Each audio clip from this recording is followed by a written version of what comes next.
We're doing another market watch for Dynasty Fantasy Football, and today we're looking at 5 wide receivers to see whether or not you need to buy, sell, hold, burn on fire, whatever you need to do with these players by looking at the advanced metrics, the value, where they're going in the market, and everything else. But before we dig in, you need to click that subscribe button right now. We're helping you build your Dynasty teams. We're helping you get those trades done. We're helping you figure out player values. We're talking strategy.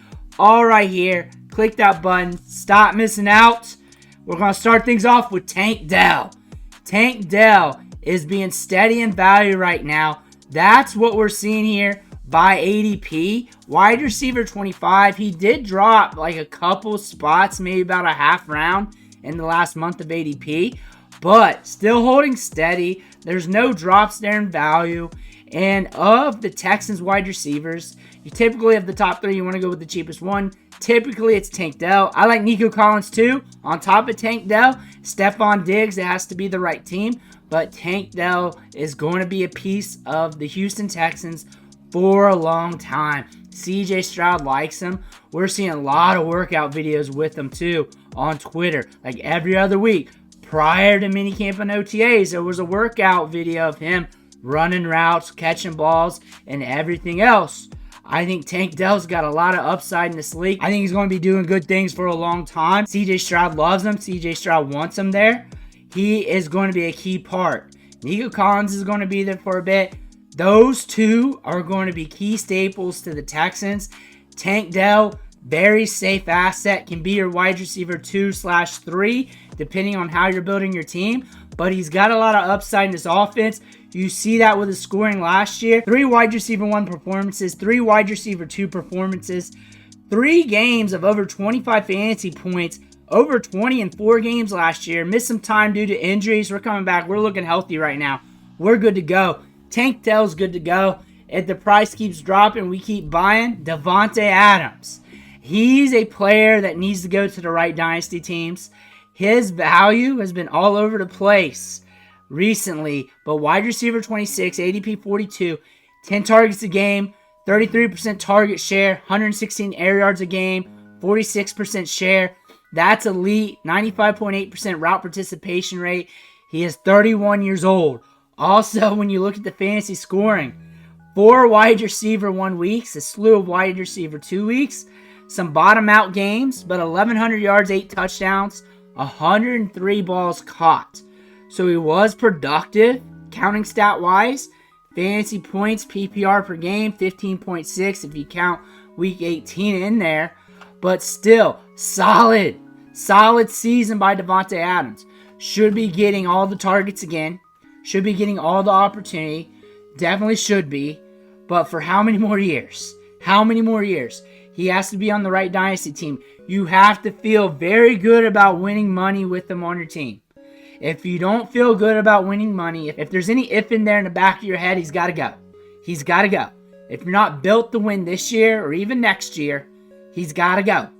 If you're built to win 3-4 years from now, and that's the reality, he's got to go. He's got to go because by the time your team's built, he's probably done. He's probably smoked. And it's better to sell a year early than a year late. And that might be happening to you if your team's not built. If your team's built, you may want to look and see if you can catch him cheaper than wide receiver 26 on the market because I think that can happen. I think he's cheaper in trade than he is in startup drafts. I think people are looking at the name. I think people are looking at last year's stats. I think they're looking at counting stats. And I think they're drafting him up a little bit, especially here recently. I think they're drafting him up. He was on down a little bit a few months ago, like 6 months ago on ADP. Went up a little bit, especially when you look at him catching 103 balls in 17 games.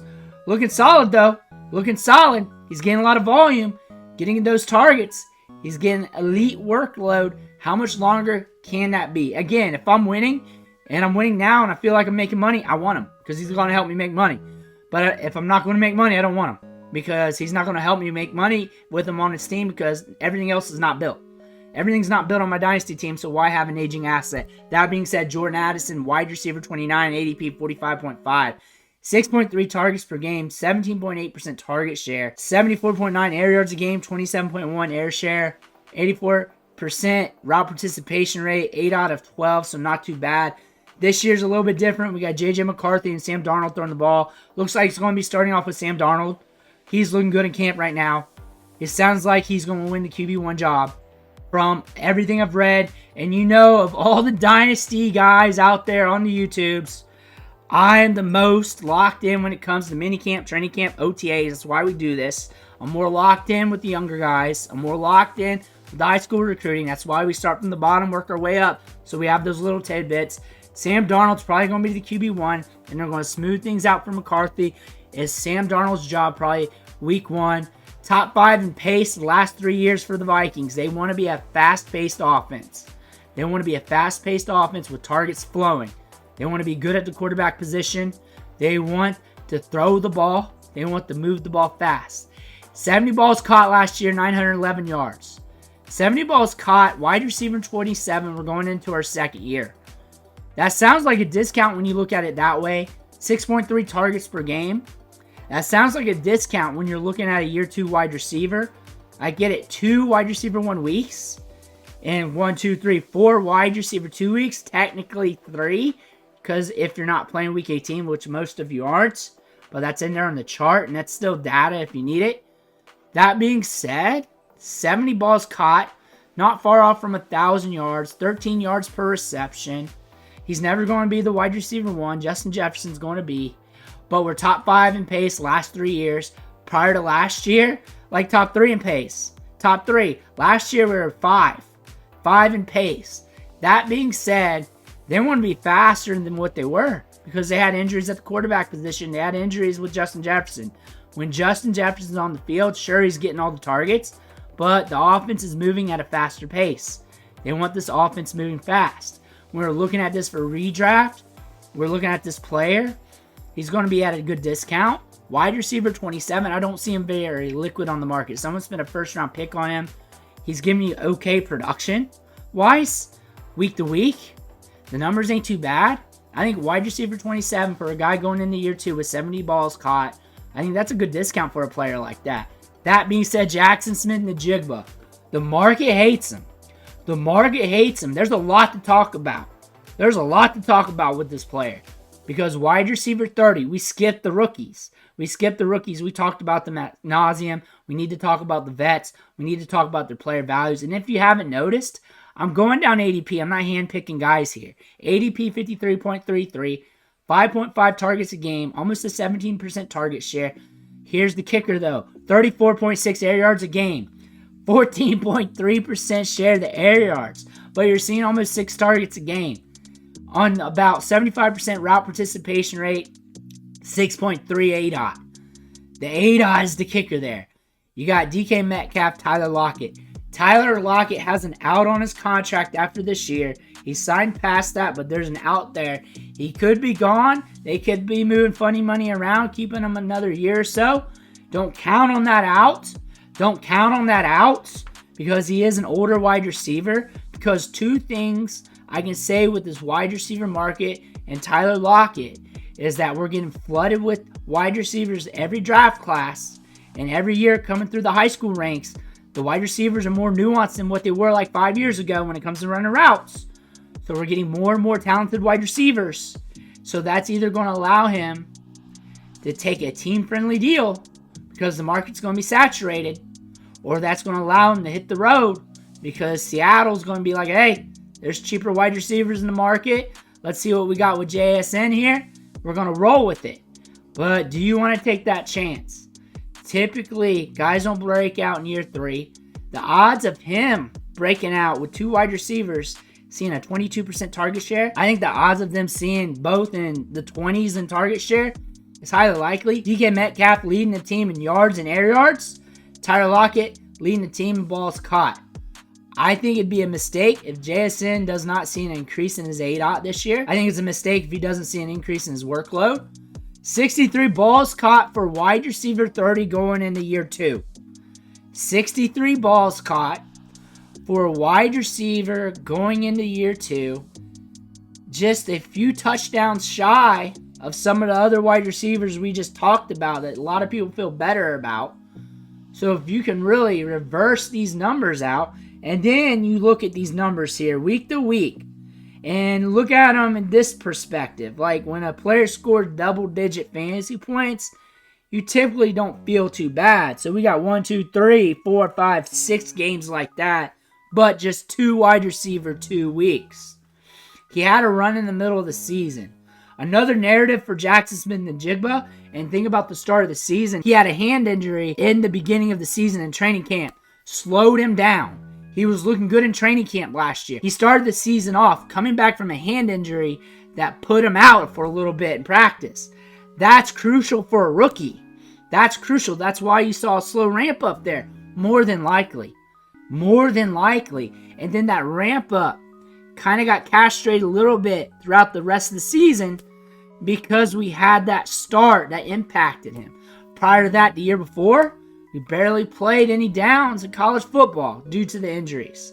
Maybe the injuries is the big thing. Maybe that. Maybe he needs some more ramp-up time. Maybe he does. But maybe he needs a full offseason, especially back 9 of a training camp, for the Seattle Seahawks to get a better look at him. But a lot of people had high hopes for Jackson Smith-Njigba last year. You can tell by the ADP. But he did catch 63 balls as a rookie. That's not too bad. Wide receiver 30, first-round draft capital. I can say this too. Usually when the market tanks a player after the rookie season, that wide receiver does not come back up. Usually they don't. So I can spin it both ways. And you go with your heart with how I'm spinning it.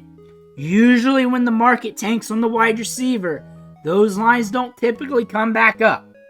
You can spin that narrative how you want.